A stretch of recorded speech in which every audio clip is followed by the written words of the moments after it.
Hello friends, अब हम शुरुआत करते हैं फना मूवी के सेकंड पार्ट के बारे में। ऑफिसर त्यागी इस केस का इन्वेस्टिगेशन कर रहे होते हैं और यही बात करते हैं जिस आतंकवादी को हम ढूंढ रहे हैं उसको ढूंढना आसान नहीं है, क्योंकि ना कोई उसका नाम है ना कोई रूप है। वो किसी भी रूप में आकर आम जनता के बीच में रहता है और अपना काम करता है और चला जाता है। लोगों को भनक भी नहीं लगती है, लेकिन इस बार हम उसे ढूंढ कर ही रहेंगे। अब वो आतंकवादी कोई और नहीं, रेहान ही है। रेहान ने ही ये बॉम्ब ब्लास्ट कराया था और पिछले कई सालों से वो इसी तरह से काम करता आ रहा है। अब इस बात को कई साल बीत चुके थे और एक जगह पर कुछ ऑफिसर्स की मीटिंग हो रही थी। वो बताते हैं कि अलग अलग हिस्सों में मिसाइल के पार्ट चोरी हो चुके हैं और जो उनके ट्रिगर हैं वो देश भर में अलग अलग जगहों पर रखे हुए हैं। तो चीफ मिनिस्टर सभी ऑफिसर को ऑर्डर देते हैं कि ट्रिगर एक जगह पर कलेक्ट कर लिए जाएं, क्योंकि जब उन्हें ट्रिगर नहीं मिलेंगे तो उनकी मिसाइलें कुछ नहीं कर सकती हैं। मेजर सूरज की निगरानी में एक ट्रिगर रखा हुआ है और कर्नल उसे कॉल करते हैं, तुम्हें वो ट्रिगर लेकर दिल्ली आना होगा सुरक्षित तरीके से।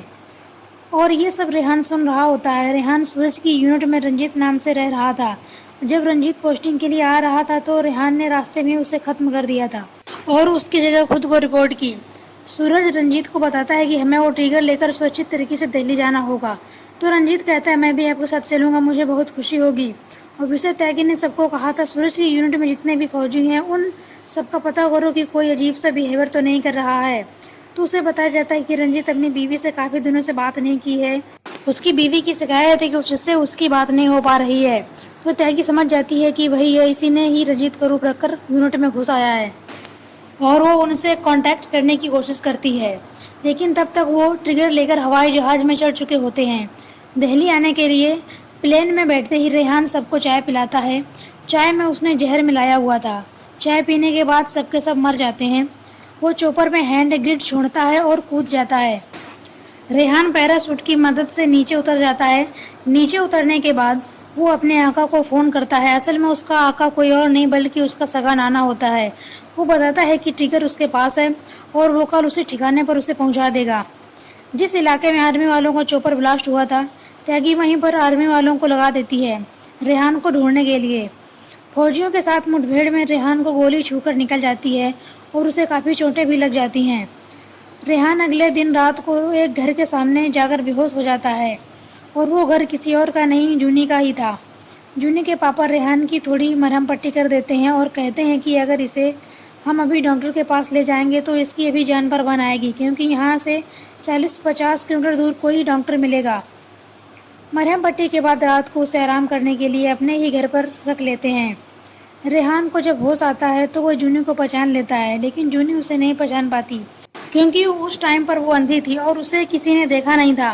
रेहान को पता चलता है कि उसने शादी नहीं की है और उसने अपने बेटे का नाम रेहान ही रखा था।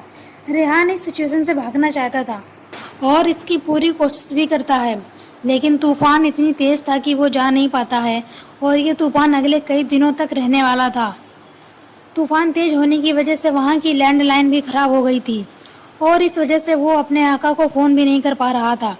इसी बीच रेहान और छोटे रेहान में अच्छी दोस्ती हो जाती है। जूनी और रेहान में भी अच्छी दोस्ती हो जाती है।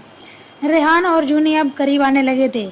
एक वेव मोमेंट में जब रेहान जूनी को छूता है तो जूनी को पता चल जाता है कि यह उसी का रेहान है। जूनी के पापा को जब ये बात पता चलती है तो वो रेहान से कुछ सवाल पूछते हैं। तो रेहान कहता है कि उस वक्त एक वो मिशन पर था, अगर वो ये सब नहीं करता तो जूनी के जान पर बन आती, इसलिए जूनी को छोड़कर जाना पड़ा। इस वक्त पर भी मैं एक मिशन पर हूँ और मैं आपको कुछ बता नहीं सकता। रेहान जूनी के अब्बू से प्रॉमिस करता है जैसे ही ये वाला मिशन ख़त्म हो जाएगा वो सब कुछ छोड़कर जूनी और रेहान के पास रहने आ जाएगा। जूनी के अब्बू जूनी और रेहान का निकाह घर पर ही करा देते हैं, न चाहते हुए भी जूनी की खुशी के लिए। जूनी के अब्बा को रेहान पर भरोसा करना पड़ता है। जूनी के अब्बू टीवी पर देखते हैं कि ये ट्रिगर एक आतंकवादी लेकर भागा है। आजकल वो कश्मीर में छुपा हुआ है, पूरी आर्मी उसे ढूंढ रही है। जूनी के अब्बू के दोस्त उनके घर आते हैं उनके अब्बू से मिलने के लिए। रेहान को पता चलता है कि उनके पास एक वायरलेस है, वो वायरलेस से अपने आका को फ़ोन कर सकता है।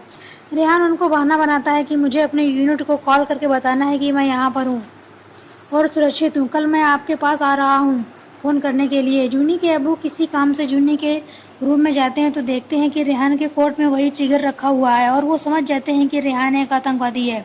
जूनी के अब्बू रेहान को घर पर तो कुछ नहीं बोलते क्योंकि उन्हें पता था इससे जूनी का दिल टूट जाएगा। वो कहते हैं कि हम कल कर्नल साहब के यहाँ चलते हैं और तुम्हें वायरलेस से बात करा देंगे।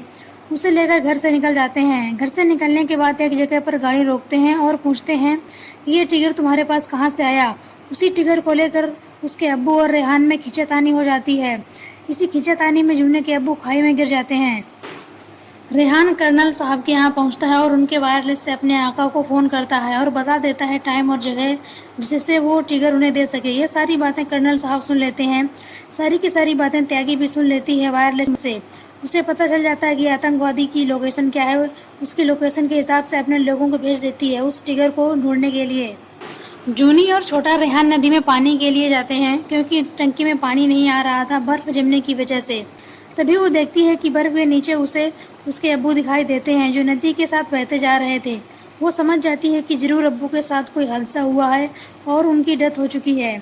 रेहान जब घर आता है, जूनी उसे अब्बू के बारे में बताने की कोशिश करती है तो रेहान पहले ही बोल पड़ता है, अब्बू आज कर्नल के पास ही रुक गए हैं, वो कल वापस आएंगे। यह सुनने के बाद जूनी को बहुत शौक लगता है क्योंकि उसे पता था कि अब्बू उस दुनिया में अब नहीं है।